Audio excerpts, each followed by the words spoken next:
75 KG गंजेई किया sonnet गाड़ी सह दुई अभियुक्त गिरफ। अबकारी विभाग आखिरे चकमा देबारे शौखीन गाड़ी हेला विफल।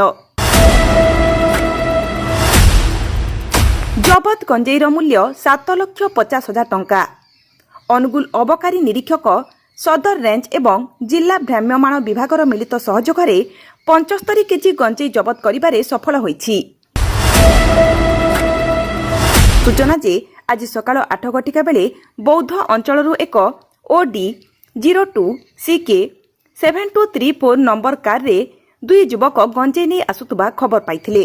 अनुगुल अबकारी अधीक्षक मधुस्मिता नायकଙ୍କ निर्देशरे मोबाइल इन्स्पेक्टर भक्त बत्सल वर्मा, रंजिता हरिचंदन और गायत्री माझी अनुगुल अबकारी निरीक्षक सदर रेंज एवं जिला भ्राम्यमाण विभाग बड़केरा छक निकटरे कार को अटकाई जांच करथिले, जाफଳରେ काररू 75 केजी गंजेई जबत करा जायथिला।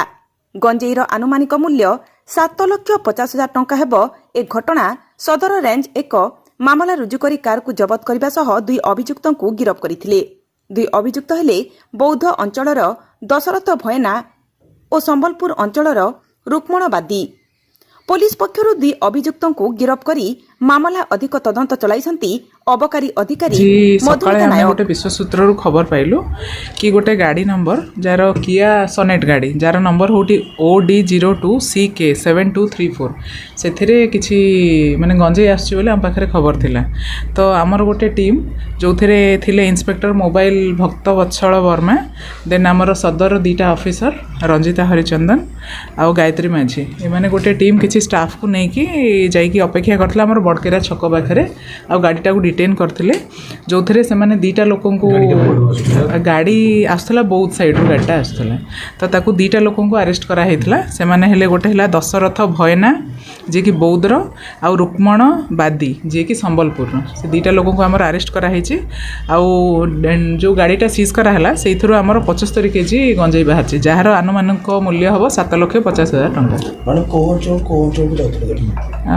एटा तो इन्वेस्टिगेशन पर ही जना पड़िबो। वर्तमान सेटा तो चली आमर पचरा उचरा चली सेटा।